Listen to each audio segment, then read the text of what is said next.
জীবনকে আমরা কতজন কতভাবেই না বিশ্লেষণ করে থাকি, কখনো কখনো জীবনের নানা পরিচয় উপস্থাপন করি, কিন্তু সেই উপস্থাপনায় কেউ ফেমাসও মনে করি নিজেকে। দর্শক, আমরা বিশ্বাস করতে চাই আপনারা প্রত্যেকেই ফেমাস, প্রত্যেকেই নিজ নিজ কাজে অসাধারণ এবং ফেমাস। বিশ্বাসটা শুধু নিজেকে করতে হবে, আর আমরা আপনার সেই বিশ্বাসের জন্য বারংবার আপনাকে প্রশ্ন করে মনে করিয়ে দিতে চাই, আর ইউ ফেমাস। দর্শক, স্বাগত জানাচ্ছি আর ইউ ফেমাস সিজন 2-তে। আপনাদের সাথে আছি আমি আহমেদ রেজা।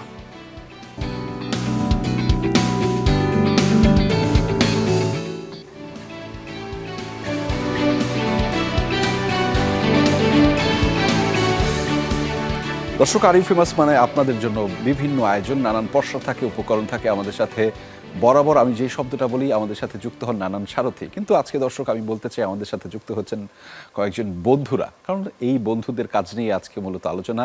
বন্ধুরা ঠিক কেন আমাদের সাথে যুক্ত হলো, বন্ধুরা ঠিক কেন আমাদের সাথে আলোচনাটা করতে চায়, এবং আমরা তাদের সাথে কেন অনেক প্রশ্ন জানতে চাই, সব কিছু কিন্তু আপনিও জানতে পারবেন আর ইউ ফেমাসের এই আয়োজন থেকে। একই সাথে টেলিভিশনের পাশাপাশি সামাজিক যোগাযোগ মাধ্যম ফেসবুক এবং ইউটিউবে কিন্তু থাকছে এই আয়োজনটি সরাসরি। ফলে সেখানে আপনার যে কোনো ধরনের মন্তব্য, আপনার যে কোনো ধরনের প্রশ্ন কিন্তু জানতে চাইতে পারেন আমাদের সাথে বন্ধুদের সাথে।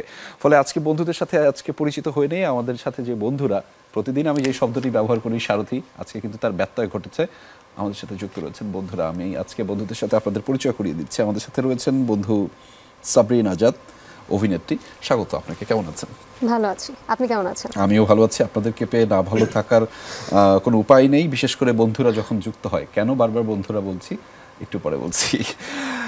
এই বন্ধুদের আসলে সমন্বয়টা যিনি ঘটালেন, তার সাথে আপনাদের দর্শক পরিচয়টা এখন করিয়ে দিতে চাই। আমাদের সাথে যুক্ত রয়েছেন জাহিদ প্রীতম, চিত্রনাট্যকার ও পরিচালক, অনেক গুণে গুণান্বিত মানুষ, এবং আমি তার কাজ ভীষণ পছন্দ করি। জাহিদ প্রীতম, আপনাকে স্বাগত আমাদের আর ইউ ফেমাসের আয়োজনে। নিশ্চয়ই ভালো আছেন? জি, আলহামদুলিল্লাহ ভালো আছি। আপনি কেমন আছেন ভাইয়া? আমি ভালো আছি। এবং আমরা যে বন্ধুদের কথা বলছি, যে বন্ধুদের নানা সমন্বয়ে নানা বিষয় নিয়ে আপনি যে কাজটি করবেন বা আসছে আমাদের জন্য, সেটি নিয়ে আমরা বিস্তারিত আপনার কাছ থেকে জানতে চাইবো। নানান বিষয়ে আপনার কাছে অনেকগুলো প্রশ্ন থাকবে।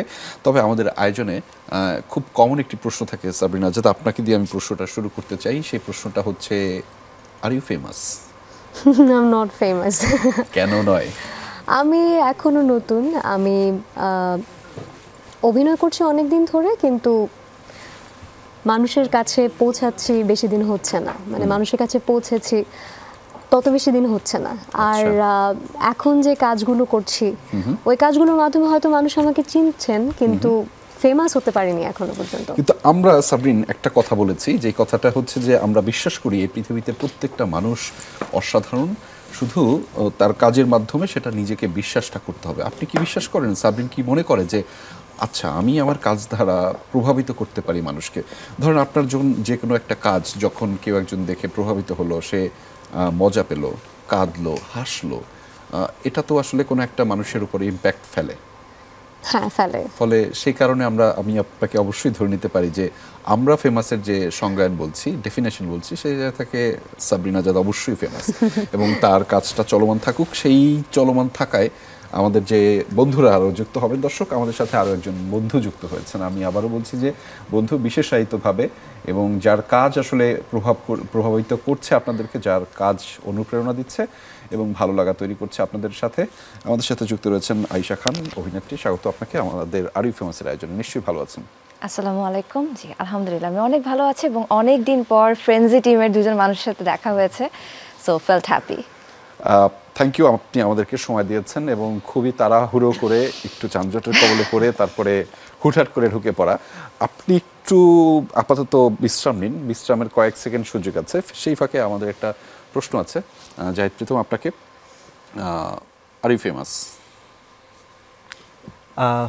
ফেমাস মানে হচ্ছে আমাকে সবাই কতটুকু চেনে, যদি আক্ষরিক অর্থে বলেন। আচ্ছা, হ্যাঁ, আক্ষরিক অর্থে আমি ফেমাস না।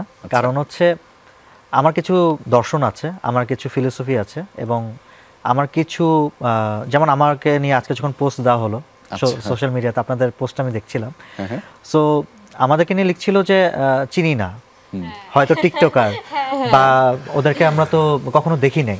এই যে না দেখার ব্যাপারটা, যে সো আমি না সবসময় একটু পিছনে থাকতে পছন্দ করেছি, এবং এমন সবাইকে নিয়ে কাজ করতে চাই যারা আসলে ফেমাস না। আমার চিত্রনাট্য, আমার গল্প, এমন কিছুই মানুষকে আমি দেখাতে চাই, একদম নতুনত্ব, একদম নতুনভাবে কিছু পোর্ট্রে করাতে চাই, এখানে অনেক চ্যালেঞ্জ থাকে। ধরুন আমি ফুটবল খেলা দেখার সময় সবচেয়ে দুর্বল টিমটাকে সাপোর্ট করি সবসময়, বা একদম পিছিয়ে পড়া মানুষটাকে যাকে অনেকেই চিনে না। সো দেখা যাচ্ছে যে এই দর্শনের দিক থেকে আমি হয়তো ফেমাস না, বাট নিজের কাছে যদি বলেন, আপনার যে ভাবানুবোধভাবে আপনি বললেন যে আমরা প্রত্যেকের কাজে নিজের কাছে ফেমাস, আমি সবসময় নিজেকে ফেমাস মনে করি নিজের কাছে, এবং আপনার এই দর্শনে আমি বিলিভ করি। অবশ্যই জাহিদ প্রীতম, সেটি হয়তো আপনি যেটি বলছেন যে আপনাকে হয়তো চেনে না, কিন্তু আমি জানি, আমি বিশ্বাস করতে চাই যে আপনার কাজকে পছন্দ করেননি কয়েকটি কাজ, এরকম মানুষ হয়তো কম আছে, এবং আপনার সেই কাজগুলো আলাদা ভালো লাগা তৈরি করেছে তো অবশ্যই। এবং আপনি যখন জানেন যে লাইট স্ট্যান্ডার্ড, যেটাকে আমরা বলি লাইট স্ট্যান্ড, সেটার উপরে কিন্তু অন্ধকারটাই থাকে, হ্যাঁ, আর লাইট স্ট্যান্ডটা সেটা আসলে সব দিকে আলোকিত করে। ফলে আপনি যদি সেই লাইট হাউস হন কিংবা লাইট স্ট্যান্ড হন, আপনি অন্ধকারে থেকেও আসলে সবাইকে আলোকিত করতে পারেন, এবং আপনার কাজটাই মনে হয় এরকম যে সবাইকে ফেমাস বানানো। আমাদের সাথে আয়শা যুক্ত রয়েছে। Ayesha, are you famous? আপনি একটু আগে পোস্ট দেখছিলাম আপনার সোশ্যাল মিডিয়াতে, আপনি লিখছেন আজকে মনে হয় ফেমাস হয়েই গেলাম। হ্যাঁ, কারণ আমি সবসময় দেখেছি আর ইউ ফেমাস শোতে এমন মানুষরাই আসেন যারা অনেক ফেমাস, যারা প্রত্যেকের কাছে অনেক পরিচিত, কিন্তু এখানে এই চেয়ারে যে তিনজন আমরা বসে আছি, আমরা তিনজনই আসলে খুব বেশি লাইমলাইটে আসতে কখনোই পছন্দ করিনি। আপনি যদি সাবরিনার কথা বলেন, সাবরিনও কিন্তু ওর কাছে অনেক সুযোগ ছিল, ওর কাছে অনেক স্ক্রিপ্ট এসে জমা পড়েছে, যেখানে চাইলে ও ইউজ করতে পারতো সেই স্ক্রিপ্টগুলোকে, বা বিভিন্ন ধরনের ক্যারেক্টারে নিজেকে ও দর্শকের সামনে আনতেই পারতো, কিন্তু ও সেটার প্রয়োজন কখনো অনুভব করেননি। আমি যদি জাহিদ প্রীতম ভাইয়ের কথা বলি, জাহিদ প্রীতম ভাইয়ার প্রথম নাটক, যেই নাটকের গল্প আমরা মোটামুটি এখন সবাই জানি যে তার গার্লফ্রেন্ডের থেকে তার গার্লফ্রেন্ড তার প্রডিউসার হিসেবে কাজ করেছেন, তো সেই নাটক থেকে যদি আমি শেষ নাটক তিলোত্তমার কথা বলি, এখানেও যদি আমি বলি যে তিলোত্তমা কিন্তু অনেক ভিউজ নিয়ে আসেনি, কিন্তু এটা কিন্তু খুবই সুন্দর একটা গল্প, খুব সুন্দর, মানে আমি নিজে ওটা অর্ধেক দেখে পর দেখতে পারিনি, কারণ ওই অর্ধেকটা পর্যন্ত যে এমন একটা ইমোশনের সাগরে জাম্প করতে হয়, আচ্ছা ও মাই গড, আমি এখন এটা দেখলে আমি আমার অন্য কোনো কাজ করতে পারবো না। আর ইউ ফেমাসের প্রশ্ন ছিলাম এক্স্যাক্টলি, সো ওখান থেকে আমি বলছি যে আমরা সো এই মানুষটা কখনো চাইনি আসলে যে তাকে ওরকমভাবে ফেমাস করার জন্য তথাকথিত ট্রেন্ডি কোনো টপিক নিয়ে কাজ করতে। So am I, that's why আমরা একসাথে সবাই মিলে কাজ করতে পেরেছি, এবং একসাথে আই গেস আমরা সবাই আর ইউ ফেমাসের শোতে আসতে পেরেছি। এটা আমাদের জন্য অবশ্যই অনেক ভালো লাগা আয়শা, বাট আমরা বিশ্বাস করতে চাই আপনি তখন হয়তো আমাদের সাথে স্টুডিওতে যুক্ত হন নাই। আমরা বলেছি যে আমরা বিশ্বাস করি এই পৃথিবীর প্রত্যেকটা মানুষ অসাধারণ তার কাজের মাধ্যমে, শুধু বিশ্বাসটা নিজেকে করতে হবে, আর সেই বিশ্বাসের জন্য আমি বা আমরা সবাই প্রশ্ন করে জিজ্ঞেস করবি are you famous, are you famous.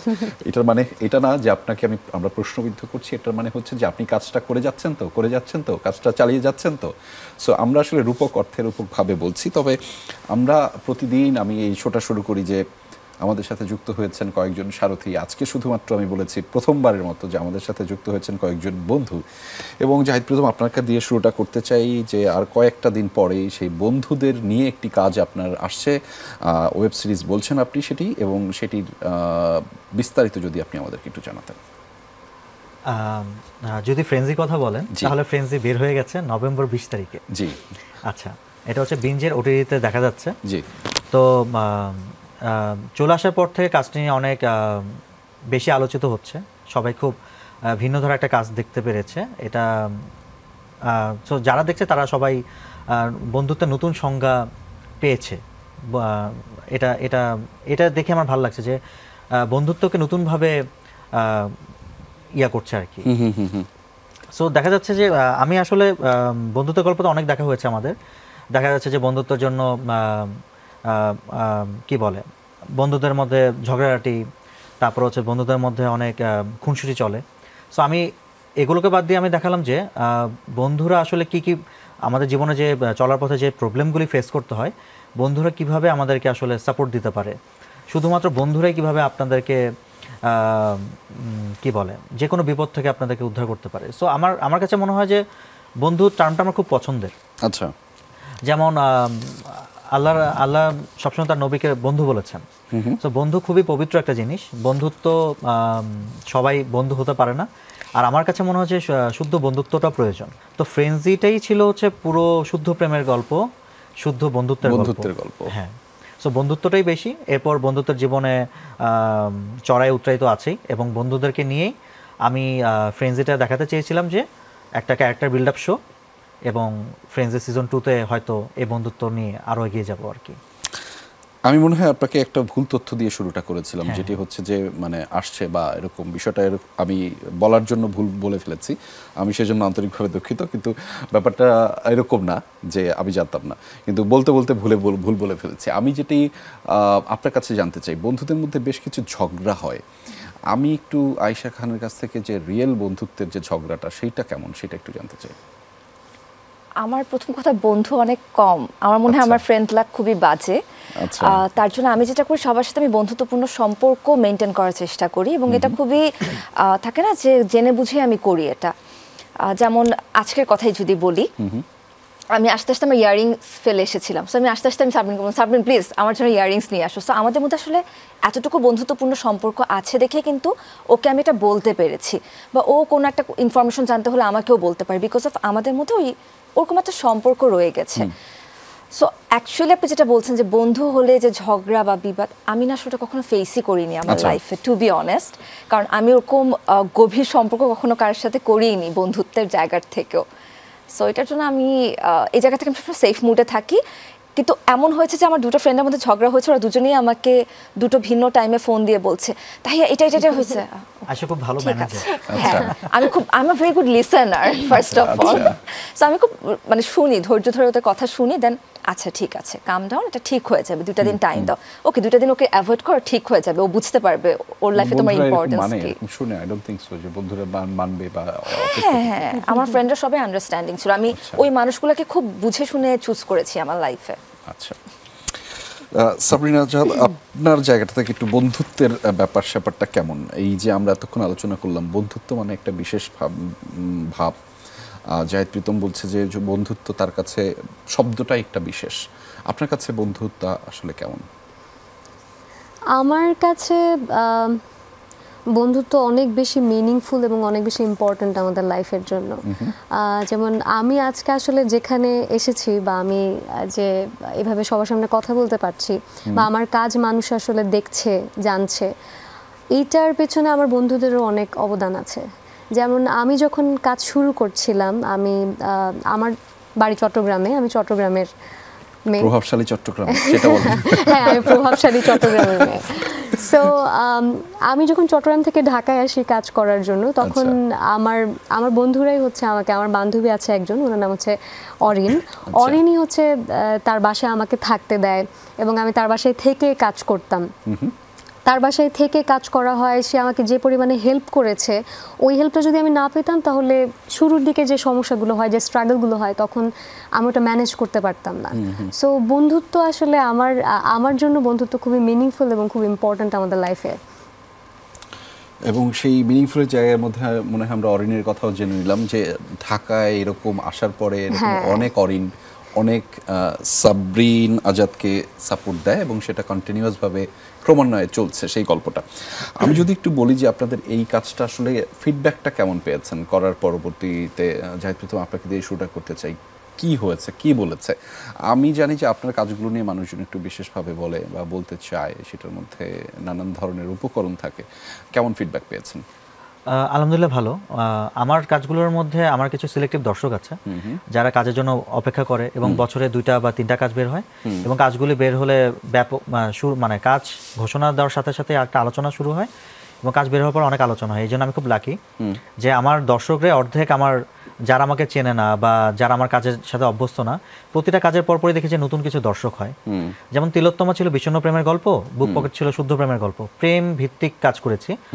হঠাৎ করে বন্ধুত্ব যখন শিফট করেছি, আমি এখন দেখলাম যে আমাকে 13-14 বছরের ছেলেমেয়েরা নক দিচ্ছে, এবং তারা বলছে ভাইয়া বন্ধুত্ব নিয়ে যে গভীর যে একটা ভাবনা ছিল, এই গল্পটা থেকে আমি বুঝতে পেরেছি। এখন আমার একটা বন্ধু ছিল, সবসময় লেগে থাকতাম, স্কুলে গেলে বুলি করতাম, সো ওকে আমি আজকে থেকে করব না। আচ্ছা, সো আমার কাজগুলি থেকে কিছু দর্শন থাকে, তো ওই দর্শনগুলি সবাই আসলে পিক করে। আমি যদি এই দর্শনের কথা একটু বলি, যে আপনি কাজগুলোর মধ্যে আমি শব্দটা ব্যবহার করি তথাকথিত অনেক বড় মাপের সেলিব্রিটিকে অ্যাড করেন না, এবং আপনি কাজের মানটাকে প্রাধান্য দেন। যাদেরকে আপনি যুক্ত করেছেন তাদের কাছ থেকে বেস্ট আউটপুটটাই আপনি এক্সপেক্ট করেন। আমার মনে হয় যে কাজগুলো আমি দেখেছি সেটার মধ্যে আমার ভালো লেগেছে ব্যক্তি আমি হিসেবে। এটা হয়তো ম্যান টু ম্যান ভ্যারি করে। মানে এখানে আমি যেটা বলেছি এটা কি এমনই, নাকি আপনার কোনো অন্য দর্শন রয়েছে? আমার দর্শনের ক্ষেত্রে কি, মানে আমি এমন কিছু গল্প বলতে যাচ্ছি যেগুলো নতুন। এখন দেখা যাচ্ছে যে তথাকথিত সেলিব্রিটি বলতে আমার কাছে না, মানে সেলিব্রিটি বলে কোনো ওয়ার্ড নাই। আমার কাছে মনে হচ্ছে যে আমার গল্পটাই হচ্ছে কিং। ওকে, সো গল্পটাকে কিং মনে করে আমার গল্পটাকে যারা বেশি প্রাধান্য দিচ্ছে বা যাদেরকে নিয়ে ধরেন আমি যুদ্ধ করতে নামতে পারবো, আমি তাদেরকে সিলেক্ট করি। দেখা যাচ্ছে আমি অনেক বড় একজন সেলিব্রিটির কাছে গেলাম, গল্পটা শেয়ার করলাম, ভাইয়া চেষ্টা করলো যে আচ্ছা তুমি এটা না করে এটা করতে পারো, ঠিক তখনই আমি এক স্টেপ ব্যাক করি। আচ্ছা, যে ওকে তাহলে আমার গল্পটা হয়তো প্রভাবিত হচ্ছে। যারা আমার গল্পটাকে বিশ্বাস করে, যারা আমাকে বিশ্বাস করে, আমি তাদেরকে নিয়ে কাজ করি সবসময়। বিশ্বাস করেন? অবশ্যই বিশ্বাস করেন একদম। তাহলে আরেকটা জিনিস বিশ্বাস করতে হবে, একটা বিরতি নিতে হবে। আরিফ ফেমাসের আয়োজনে ছোট্ট একটা বিরতি নিচ্ছি, ফিরছি একটু পরেই, আমাদের সাথেই থাকুন, কোথাও যাবেন না। দর্শক, আরও একবার স্বাগত জানাচ্ছি আরিফ ফেমাসের আয়োজনে। এক ঝাঁক বন্ধুরা রয়েছেন আমাদের সাথে। আমরা বলেছিলাম যে আমরা আসলে বিশ্বাসটা করতে চাই যে আপনারা ভালো থাকেন এবং বাংলাদেশের ভালো ভালো কাজগুলোর সাথে থাকেন। সেই বিশ্বাসটা নিয়ে আবারও হচ্ছে আয়েশার কাছে প্রশ্ন রয়েছে। আয়েশা, আমরা বিশ্বাস করি যে বাংলাদেশের মানুষ ভালো থাকবে এবং আপনাদের কাজগুলো আসলে আমাদের অনুপ্রাণিত করবে। এখন যে কাজগুলো আপনার সামনে আসছে সেটা আসলে কতটা অনুপ্রাণিত করবে আমাদেরকে?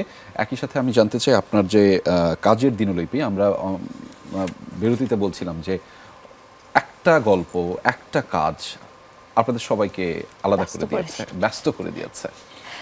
ওকে, অনুপ্রাণিত বাকিদেরকে কতটুকু করবে আমি জানি না, আমি বলবো আমাকে অনেক অনুপ্রাণিত করবে। কারণ ফ্রেন্ডজি যখন আমরা করি আসলে তখন আমি অনেক অসুস্থ ছিলাম, এবং আমার অসুস্থতা দেখে একটা সময় মানে পুরো শুট শেষে প্রীতম ভাইও টেক্সট করে বলেছিলেন যে hats off to you Ayesha, I am proud of you যে তুমি এতটুকু এফোর্ট দিয়েছো। সো ওই অসুস্থতার থেকে আমার রিয়ালাইজেশন হয়েছে যে এই বছরের এই শেষ 3টা মাস আমি পাগলের মতো খাটবো। আমার যত উইকনেস আছে, স্ট্রেংথ আছে, সব কিছু আমি খুঁজে বের করব, যেগুলো নিয়ে আসলে আমি আগামী বছর কাজ করতে চাই। তো সেই ধারাবাহিকতায় আমার অলরেডি ভ্যালেন্টাইনের জন্য 3টা কাজ করা হয়েছে। ওই 3টা কাজে আমি চেষ্টা করেছি একদম 100% আউটপুটটা দেওয়ার, এবং I am thankful to my director and my co-artist যারা আমাকে অতটুকু সহযোগিতাও করেছেন। সো দর্শক কতটুকু অনুপ্রাণিত হবেন আমি জানি না, আমি অনেক অনুপ্রাণিত হব আমার এই আগামী বছরে আসা 3টা কাজ দেখে, দ্যাটস ফর শিওর। আয়েশা, আরেকটা প্রশ্ন আমি জানতেই চাই, যে বিশ্বাসের কথা বলছিলাম আমি একটু আগে, জাহিদ প্রীতম ভাইয়ের সাথে কথা বলছিলাম, তিনি যেমনটি জানাচ্ছিলেন তার কাজের যে সিলেকশনের যে মানুষগুলো দিয়ে কাজ আদায় করে নেন সেটা তিনি একটু ভেবে চিন্তেই নেন। আপনি যখন বুক পকেটের গল্পে যুক্ত হয়েছেন এবং আপনার কাজ সেটা, আপনি আয়েশা খান যে আলাদা হয়ে গিয়েছেন আপনার কাজের মাধ্যমে এবং এই ইন্ডাস্ট্রিতে আলাদা করে একটা জায়গা নিয়েছেন, এটা কি আপনি বিশ্বাস করেন? আমি বিশ্বাস করি, এবং ভাইয়া যেরকম সচেতনভাবে এই কাজটা করে থাকেন আমিও কিছুটা সচেতনভাবে করেছি। আমি শুরু থেকে আমার ওটিটি ক্লোজ আপ তো করেছি, তারপর যখন ওটিটি প্ল্যাটফর্মে কাজগুলো আমি করলাম, আমি কখনোই আমার কাছে ফোন কল আসার পর বলিনি যে আমি কি এটার মেইন প্রোটাগনিস্ট, আমি কখনোই প্রশ্ন করিনি। আমি খালি বলেছি যে আমার ক্যারেক্টারটা কি, আমার ইম্প্যাক্টফুল কতটুকু, আমাকে কতদিন লাগবে আপনাদের, আমার কোয়েশ্চেনগুলো থাকতো এই ধরনের। ইভেন তো বুক পকেটের গল্পের সময় ভাইয়া প্রথমে আমাকে আমার গল্পটা শোনান মালিহা চরিত্রের, তারপর বাকি দুটো আমাকে শোনান ধারাবাহিকতাটা বোঝানোর জন্য, যে পুচকিই কিন্তু মালিহা, ওই ধারাবাহিকতাটা বোঝানোর জন্য। দেন আমি বলছি হ্যাঁ ভাইয়া চলেন করে, আমি ধরনের ক্যারেক্টার এর আগে কখনো করি নাই, so let's do this, let's try this, দেখি কতটুকু কি করতে পারি। অ্যান্ড সামহাউ ইট হ্যাপেন্ড, মানে আমাদের ওই এক রাতের জার্নিতে কীভাবে কী হয়ে গেছে আমি জানি না, থ্যাঙ্কস টু জাহিদ প্রীতম ভাইয়া অ্যান্ড মাই কো-আর্টিস্ট তানভীর ভাইয়া। আপনার কাছে আমার আরেকটা প্রশ্ন থাকবে যে আপনি এই যে চরিত্রগুলোর মধ্যে এমনও হয়েছে যে এখনো এরকম একটা চরিত্র আপনি খুঁজছেন যেটা এখনো করতে পারেননি কিংবা আপনার চিন্তা আসেনি, কি সেটা আমরা জানতে চাইবো সেটা একটু। তার আগে আমরা একটু সাবরিনা জাদ আপনার কাছে ফিরতে চাই। আমরা যে বিশ্বাসের কথা বলছিলাম এবং কাজ আসলে মানুষকে আলাদা করে, আমরা শুরু থেকে বলছি কাজই দিন শেষে থেকে যাবে, যে আমরা কথা বলছি আমরা হয়তো পৃথিবী থেকে একদিন চলে যাব, কিন্তু আমাদের সবার কাজগুলো থাকবে। কি কাজ হচ্ছে এবং কতটুকু আশাবাদী? এখন ফ্রেন্ডজি আমার যে লাস্ট কাজটা ছিল ফ্রেন্ডজি করার পর আমি একটু স্টপ রেখেছি, কারণ আমার কাছে কাজ আসছে, কিন্তু আমি একটু বাছাই করে কাজটা করার চেষ্টা করছি। আপু যেটা বললো সার্টিফাই করেছে আপনাকে, অনেক স্ক্রিপ্ট এসেছে, আপনি সবগুলোতে জাননি। আপু যেটা বললো যে মেইন প্রোটাগনিস্ট কিনা সেটা দেখছি না, আমিও সেম কাজটাই করছি এখনো, কিন্তু মানে আমি মেইন প্রোটাগনিস্ট কিনা সেটা আমার কাছে আসলে ইম্পর্টেন্ট না। আমি দেখছি আমার ক্যারেক্টারটা কি ইম্প্যাক্টফুল কিনা, যদি ওরকম কিছু হয়, তারপর গল্পটা যদি ভালো হয়, তখন গিয়ে আমি হ্যাঁ বলছি, আর না হলে চেষ্টা করছি একটু বাছাই করে গল্প চুজ করার, এইটাই। তো আপাততর জন্য এখনো কোনো কাজ করছি না, বাট আই হোপ যে ভালো কোন যেটা করব সেটা ভালো কিছুই হবে। আপনার কাজ আসছে, কি কাজ হচ্ছে, কি করছেন? খুব শীঘ্রই একটা কাজ আসছে। আচ্ছা, কাজ আসছে চরকিতে, ঘুমপড়ি। সো আমার খুব পছন্দের একটা গল্প, এটা আমার 11তম গল্প। আচ্ছা। সো 11তম গল্প, যে এটা ফিকশন হবে না সিনেমা হবে এটা ভাবিনি। আচ্ছা। তো আমার যে প্রডিউসার শাকিল ভাই, তো উনি আমাকে সবসময় চান প্রীতম তোমার বড় পর্দা আসা দরকার, খুব বড় পর্দা আসা দরকার। তো আমি বলছি ভাই আমি একটু সময় চাই, আমি 25টা একটু সময় চাই। না না, তোমার এখনই করতে হবে। তখন ভাই আমাকে সবসময় পুশ করে, সো তোমার গল্প বলার ধরন ভিন্ন, এই ধরনের গল্পগুলি আমার আসা দরকার। সো শাকিল ভাইয়ের কাছে আমি খুবই প্লিজড যে আমি খুবই অলস, গল্প আমি খুব সময় নিয়ে গল্প লিখি, কিন্তু ভাই আমাকে বলছে না, পরপর কাজ করতে হবে, তোমার গল্পগুলিকে পড়ে থাকলে হবে না। সো আমাকে খুব পুশ করে বললো যে তোমার 11তম গল্পটা আমাকে দাও। সো আকাশপ্রিয়া অথবা ঘুমপড়ি গল্প ছিল গল্পের নাম। সো গল্পটা চরকি থেকে শুরু করে আলফায়ের টিম এত পছন্দ করলো, SBF, যে ওরা বললো যে আচ্ছা এটা সিনেমা হতে পারে, আচ্ছা এটা ওয়াই নট সিনেমা। তখন আমি বললাম না ভাই, সিনেমা না, আপাতত আমি একটু OTT-তেই থাকতে চাই, আমার প্রথম সিনেমার গল্প আমি একটু অন্যভাবে ভাবতে চাই। তখন বলো যে ওকে, তাহলে চলো আমরা এটা করি। এটা প্রায় আগস্ট সেপ্টেম্বর থেকে কথা হয়ে আসছিল, এবং এই যে কিছুদিন আগে মানে কালকেই মনে ঘোষণা আসলো চরকি থেকে। কিন্তু আয়েশা আর সাবরিন নাই কেন? ওই যে আমি বললাম যে আমার গল্পটা আসলে নির্ভর করে যে আমার গল্প আমাকে সাজেস্ট করে যে তুমি কাকে নিবে। আচ্ছা, যদি আমি তাকে না পাই তাহলে আমার কোনো আফসোস থাকে না, আমি পরবর্তী মুখ খোঁজার চেষ্টা করি। আর আমি একটা জিনিস অ্যাড করতে চাই, বুক পকেটের গল্প কিন্তু আমার জন্য একটা এক্সপিরিয়েন্স ছিল। আচ্ছা, আমি অনেক হোঁচট খেয়েছি, আমি প্রায় 22 জন চরিত্রের কাছে গিয়েছি, যে প্যারালাল স্ক্রিন শেয়ার করতে হবে, প্যারালালভাবে গল্পটা আছে, আগাতে হবে। তোমাদের 6 জনকে একসাথে আমি এখানে করতে চাই। কিন্তু আমাকে আমি খুব আপসেট ছিলাম যে অনেকেই বলেছে যে ও থাকলে আমি করব না, বা আমাকে সিঙ্গেলভাবে করতে পারলে করো। তখন আমি একটা ভাবলাম যে ইন্ডাস্ট্রিকে চেঞ্জ করা দরকার, যেটা এখন বাইরের দেশের শুরু হয়েছে, যে প্যারালাল স্ক্রিন শেয়ার করতেছে এবং সবাই মিলে কাজটাকে জমিয়ে তোলে। সো আমি এটা বলতে পারি, ইন্ডাস্ট্রিকে আমি এমন কিছু তরুণ মুখ দিয়েছি বা তরুণীকে দিয়েছি যাদের মধ্যে কোনো হিংসা নেই, যাদের মধ্যে গল্পটা বোঝার ক্ষমতা আছে, এবং এজন্যই ওরা কাজ কম করছে, এবং ওদের কাজ নিয়ে আমি খুব প্রাউড ফিল করি যে ওদের স্ক্রিপ্ট সিলেকশনগুলো খুব ভালো, খুব চমৎকার। মীর রাব্বি ভাই তাদের একজন, একদম তানভীর ভাইও খুব ভালো করে কাজ করছেন, এবং তিলোত্তমার যে নায়িকা বন্নি, আমার গল্প তো নায়ক নায়িকা বলে কিছু নেই। তো তিলোত্তমা এখন পর্যন্ত 29টা স্ক্রিপ্ট ক্যান্সেল করেছে, যে ভাইয়া আমি তিলোত্তমার পরে এমন কিছু করতে চাই যেটা তিলোত্তমাকে ছাড়াই যাবে বা এই স্ট্যান্ডার্ডটা হবে। সো সবাই অপেক্ষা করছে ভালো গল্পের জন্য। গল্পটা বাছাই করার ক্ষেত্রে বা গল্পটাকে একটু ভিন্নতা দেওয়ার ক্ষেত্রে কি করেন জাহিদ প্রীতম? মানে কেন ভালো লাগে? আমি সবসময় সত্য বলি। মানে এই ঘটনাগুলো আমি যদি বলি, একটা ঘটনা বুক পকেটের গল্পের কোনো একটা, আমি বুক পকেটের গল্পটা বেশি বলছি কারণ আমার কাজটা এত ভালো লেগেছে।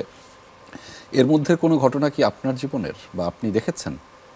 প্রতিটা ঘটনাই আমার জীবনের সাথে মিলে যায়, এবং আমি এই জন্যই বললাম সত্য বলি। আচ্ছা, আমার জীবন থেকে আমি গল্পগুলোকে কালেক্ট করি, যেটা অন্যদের সাথে মিলে না। ইভেন ঘুমপুরিটাও কিন্তু আমার জীবনের সাথে ঘটে যাওয়া। আমি হাসপাতালে ছিলাম বেশ কিছুদিন আম্মুকে নিয়ে, আম্মুর টিউমার হয়েছিল, তখন আমি হাসপাতালে বসে গল্পটা লিখেছি, এবং এটা সত্য কাহিনী। আচ্ছা, সো ঘুমপুরি দেখলে আপনারা খুব এনজয় করবেন আমি জানি। আর বুক পকেটের গল্পে বলতে চাচ্ছি, নবনী যে ক্যারেক্টারটা, ইন্টারেস্টিং ক্যারেক্টার, যে ক্যান্সার পেশেন্ট থাকে। আমি অনেক বাসে চড়ি, সো আমার পাশের সিটে বসেছিলেন একজন বৃদ্ধ। সো উনি হাত কাঁপছে, ওনার মোবাইল, উনি কাঁপছে কেন জানি।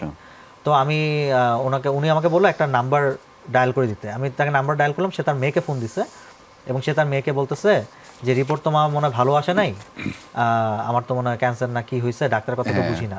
পরে আমাকে রিপোর্টটা দেওয়ার পর আমি দেখলাম যে আমি যে টার্মটা দেওয়া হচ্ছে আমি এটা বুঝি না। পরে আমি হচ্ছে গুগলে স্ক্যান লেন্স শেয়ারের মাধ্যমে দেখলাম যে এটা হচ্ছে ক্যান্সার এবং 4th স্টেজ। এবং এখান থেকে আমি হচ্ছে নবনী গল্পটা পেলাম, ওসি মাহফুজের গল্পটা। সো আমি যখন গল্পটা বারবার তার মুখটা যখন আমার আসতেছিল তখন এটা জীবন্ত হয়ে উঠছে ক্যারেক্টারটা। এবং আমার মনে হলো যে আমি তাকে এই কথাগুলি বলতে পারি নাই, কারণ আমরা খুব লাজুক হই, আমরা পাশের সিটে বসে থাকা মানুষকে অনেক কিছু মেসেজ দিতে পারি নাই, এটা আমি আমার গল্পের মাধ্যমে দিয়েছি। বাহ, আমি খুব মানে আপনার কথাগুলো শুনে অনুপ্রাণিত হচ্ছি, মানে এত ইতিবাচকভাবেও ভাবতে পারে। এবং আমি খুবই সরি যে আপনি যেই অভিজ্ঞতাটা শেয়ার করলেন যে আমাদের ইন্ডাস্ট্রির আমাদেরই পরিচিত কেউ কেউ এখনও এমনভাবে ভাবে, বাট তাদের এটা অবশ্যই পরিবর্তন করা উচিত। আয়েশা, আমি একটা আপনার কোট শোনাই, মানে আপনার কি কথা আমি যেটা পত্রিকায় পড়েছি সেটি আপনাকে আমি উঠিয়ে নিয়ে এসেছি আলাদা করে, যে যেহেতু এই যে ইতিবাচক বার্তার কথা বললাম সেই জন্যই এটা বলছি যে শুধু বই পড়লেই হয় না, ব্যবহারিক ক্লাসও জরুরি। আমি যত বেশি নির্মাতা ও শিল্পীর সঙ্গে কাজ করব তত বেশি শিখতে পারবো, জানতে পারবো, নতুনভাবে নিজেকে আবিষ্কার করতে পারবো। এই তাগিদ থেকেই নাটকে নিয়মিত হয়েছে। এই কথা তো আপনারই? একদমই। আচ্ছা, এই যে কথার সাথে এবং জাহিদ প্রীতম একটু আগে বললো যে আমাদেরই কেউ না কেউ এই যে এ থাকলে এ কাজ করতে পারবে না, এরকম ব্যাপার আপনার সাথে হয়নি? আমি শুনেছি যে আমাকে এখন ফোন দিয়ে বলেছে যে আয়েশা তোমাদের দুজনের মধ্যে কোনো ঝামেলা আছে? আমি না তো। ও আচ্ছা, না কাজটা তাহলে বোধহয় হচ্ছে না। So okay fine, take her. Because of আমি কখনো ওই অপশনের মধ্যে যেতেই চাই না যেখানে কাজের থেকে প্রায়োরিটিটা আসলে ব্যক্তিগত সম্পর্কের জায়গার থেকে দেয়া হয় বা ব্যক্তিগত পছন্দ অপছন্দের জায়গার থেকে দেয়া হয়।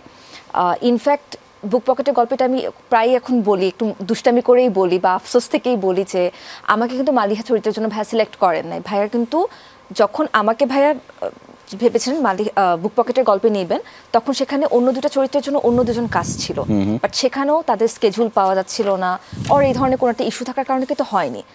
বাট আলহামদুলিল্লাহ যে হয়নি, কারণ যে তিনজনকে ভাইয়া তিনটা ক্যারেক্টারের জন্য দিয়েছে, মেঘলা, নবনী এবং Maliha, we all did very good.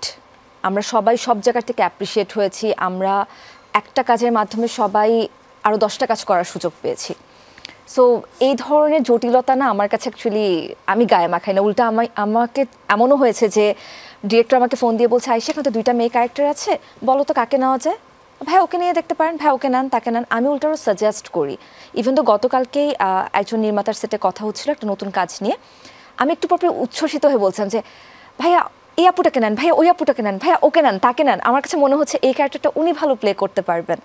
So আমার কাছে না এইটারও ভালো লাগে যে একটা ক্যারেক্টার, একটা স্ক্রিপ্ট যখন আমি পড়ছি তখন যেই একটা ক্যারেক্টার যার সাথে আমাকে কানেক্ট করিয়ে দেয় আমার তার নামটা সাজেস্ট করতে ভালো লাগে, এবং আমার মনে হয় যে আই উইশ এই মানুষটা এটা প্লে করতে পারতেন, তাহলে হয়তোবা আরেকটু বেটার হতো পারফরমেন্সটা। চরিত্রটা আমি জানতে চাই যে কোন চরিত্রটা করতে ইচ্ছা হয় এখনো, এবং আপনার কথার প্রেক্ষিতে আরেকটা প্রশ্ন আমার মনের মধ্যে জেগেছে, সেটি হচ্ছে পরিচালক হওয়ার ইচ্ছা আছে? আমি খুব ভালো কাস্টিং ডিরেক্টর হতে পারবো আমার কাছে মনে হয়, কারণ এটা প্রীতম ভাইকে মাঝে মাঝে আমি সাজেস্ট করি, প্রীতম ভাই বলে আসলে তো ওনার কথা কেন মাথা শুনে, থ্যাংক ইউ আয়েশা। চরিত্রের ব্যাপারটা, চরিত্র অনেকগুলো আছে আসলে, এটা তো শুনতে চাই। এটা বলাটা টাফ আসলে। আমি সবসময় না এমন ধরনের চরিত্র নিয়ে কাজ করতে চাই যেগুলোকে হয়তোবা খুব বেশি বডিলি মুভমেন্ট করতে হবে না, হয়তোবা তাদের facial expression would be enough to play the character, to pull of the character. অথবা এমন কোনো ক্যারেক্টারও হতে পারে যার মনস্তাত্ত্বিক জার্নির ডেপথটা আসলে অনেক বেশি। তো এটার জন্য আমার কাছে মনে হয় যে এই ধরনের ক্যারেক্টারগুলো প্লে করতে গেলে আমাকে আসলে অভিনয় আরেকটু ম্যাচিওর হতে হবে। আমি এখন অনেক ইম্যাচিওর আছি অভিনয়। অবশ্যই, প্লিজ ভাইয়া। আচ্ছা, ও যেটা বলছে আমি ওকে আমার স্ক্রিপ্টটা দিয়েছিলাম ঘুমপুরির। জি, ঘুমপুরির এই গল্পটা আমরা শুনবো, তবে আমাদের সময়টা এখন একটু ম্যাচিওর হয়েছে যে একটা বিরতি নিতে হবে। আয়েশা ম্যাচিওর এখনো অভিনয় না হলেও আমাদের সময়টা ম্যাচিওর হয়ে গেছে। বিরতির জন্য আমরা একটা ছোট্ট বিরতি নিয়ে ফিরবো। আর এই ফেমাসের আয়োজনে যাবেন না কোথাও, থাকবেন আমাদের সাথেই। দর্শক স্বাগত জানাচ্ছি আর ফেমাসের আয়োজনে। আরও একবার আমাদের সাথে বন্ধুরা রয়েছেন যাদের সাথে গল্প হচ্ছে, আড্ডা হচ্ছে, গান হলে মন্দ হতো না। আমরা নিশ্চয়ই সেই রিকোয়েস্টটা আয়েশার কাছে রাখবো। তবে তার আগে আমাদের যে পর্বগুলো থাকে, অর্থাৎ মিথ্যা বলার পর্ব, তোমাকে জানানোর পর্ব, সেটি সেরে নেই ঝটপট। তবে তার আগে আমি ছোট করে যে গল্পটা শুনছিলাম, জাহিদ প্রীতম আপনি বলছিলেন আয়েশার ব্যাপারে, সেটা একটু যদি জানাতেন। ও আচ্ছা, তো আয়েশাকে আমি আফসোসি বলে ডাকি ফ্রেন্ডসির পর থেকে। আচ্ছা, আফসোসি। আফসোসি, হ্যাঁ। তো একসাথে কাজ করতে গেলে আমি আমার আবার সব কাস্টিংদের সাথে খুব মানে বন্ধুত্বপূর্ণ সম্পর্ক। আমি কোনো গল্প করলে ওই গল্পটা আমি সবাইকে শোনাই এবং ওদের একটা পার্সপেক্টিভ কেমন বা দর্শন কেমন হলো গল্পটা রিভিউ নেই। তো আয়েশাকে আমি 3টা না 4টা গল্প শুনিয়েছি। প্রত্যেকটা চরিত্রই ও আফসোস করতেছে, ইস ভাই আমি এটা যদি করতে পারতাম, এটা আমি যদি করতে পারতাম। তো রিসেন্টলি হচ্ছে ঘুমপড়ি গল্পটা ওকে যখন আমি সিনোপসিসটা বললাম, ও বলতেছে ভাই এরকম একটা ক্যারেক্টার আমার জন্য কেন রাখলেন না, আমি এটা খুব ভালো করে পোর্ট্রে করতে পারতাম। সো আমার একটা আফসোস থাকবে এবং ওই আফসোস থেকেই হয়তো ওর সাথে এই ধরনের একটা কাজ করা হবে। দেখা যাক আফসোস, সেই গল্পের নাম দিবেন আফসোসের গল্প। আফসোসের গল্প। সাবরিন, আপনার কাছ থেকে শুরুটা করতে চাই আমরা, রাইট? সো আমরা একটা বাক্য, একটা শব্দ বলবো, আপনাকে এটাকে মিথ্যাই বলতে হবে। আচ্ছা, যেটাই হোক। সো এটার নাম হচ্ছে যাহা বলিব মিথ্যা বলিব, রাইট? সো বন্ধুত্ব খুব খারাপ জিনিস। জাহিদ প্রীতম খুব খারাপ মানুষ। ফ্রেন্ডজি খুবই বাজে একটা সিরিজ। আয়েশা খান ওকে নিয়ে তো মিথ্যা কথা বলা খুবই টাফ। না, পরে কিছু করবেন না, বলেন আপনি এখনই যা বলেন। পচা মেয়ে। আচ্ছা, রাব্বি, মীর রাব্বি ভাই, মনে আসছে না, মাথায় আসছে না। এক মিনিট বলি আমি। পচা মানুষ। বুক পকেটের গল্প খুবই খারাপ একটা প্রজেক্ট, ভালো লাগেনি দেখতে একদমই। ওটিটি খুব বাজে বাজে জিনিস আসে ওটিটিতে। আবু হুরায়রা তানভীর বাজে অ্যাক্টর। সিনেমা পচা জিনিস দেখতে হয় না, দেখলে খারাপ হয়ে যায়। সাবরিন আজাদ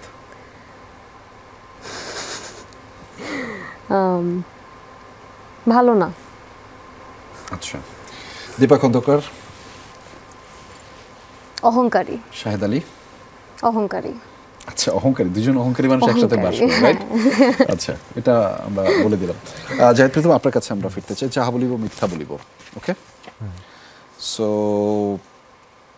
কি বলবো, আমি তো আসলে আমি নিজেই মিথ্যা বলি। আচ্ছা, গল্পের মাধ্যমে। আচ্ছা, বুক পকেটের গল্প সময়ের সেরা খারাপ গল্প। তিলোত্তমা অসম্ভব বাজে একটা গল্প। আচ্ছা, মীর রাব্বি ভয়েস একদমই ভালো না।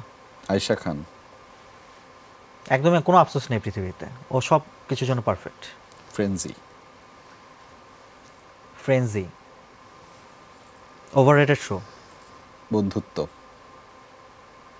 ভালো না, বন্ধুত্ব করতে হয় না কারোর সাথে, সেলফিশ হওয়া ভালো। প্রেম ভালোবাসা মিথ্যা জিনিস। ফ্ল্যাট নাম্বার 143 ফ্ল্যাট নাম্বার 143 খুব খারাপ একটা গল্প ছিল। আয়েশা খান বলেছি মনে হয়। বলেছেন, এটা বলেছেন। বন্ধুত্ব নিয়ে বোধহয় ভাইয়া একটু কি সত্যি কথা বলে দিলেন, সেলফিশ হওয়া উচিত। আমি বন্ধুতে বিশ্বাসী, আমার অনেক বন্ধু। আচ্ছা, অভিজ্ঞতা অনেক অভিজ্ঞতা, পুরো পৃথিবী রাজ করতে পারবো। আচ্ছা,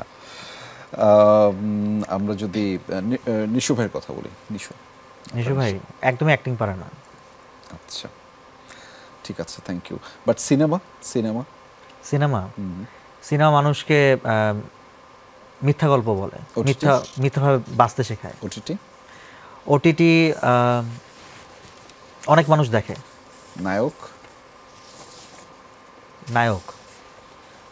নায়করা খুব ভালো হয়। পরিচালকরা সবসময় সত্যবাদী।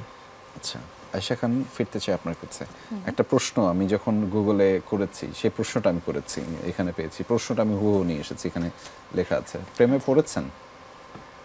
না। মিথ্যা, তার মানে পড়েছেন। আচ্ছা, আপনি এই প্রশ্নটা করলেন, sorry. I thought okay, sorry. Congratulations যে আমরা, ঠিক আছে, আমরা জানতে পারলাম যে মিথ্যা বলে, ঠিক আছে। না, আপনি তো বলছেন গুগলের প্রশ্ন। আমি যাহা বলিব মিথ্যা বলবো সেগমেন্টটা আমার সাথে শুরু হয়ে গেছে, এটা আমি বুঝতে পারিনি। চলছিল তো, এতক্ষণ ধরে চলছিল। So close up 1, close up. একদমই কাছে আসতে দেয় না মানুষকে। আচ্ছা, হাসি খুবই মানে ফেক একটা এক্সপ্রেশন। ভয়েস। আমার ভয়েসের কথা বলবো? যে কোনো ভয়েস, এটা হতে পারে মীর রাব্বি ভাইয়ের ভয়েস, আপনারটা বুক পকেটের গল্পে আপনি যেভাবে ডেলিভারি দিয়েছেন। আমারটা নিয়ে বলি, ভীষণ সুমধুর, সুমিষ্ট। আচ্ছা, ভুল ত্রুটি। কোয়েশ্চেনগুলো একটু কেমন, আমি তো জীবনে ভুল করতেই পারি না। মালিহা। প্রচন্ড মুডি একটা ক্যারেক্টার। জাহিদ প্রীতম।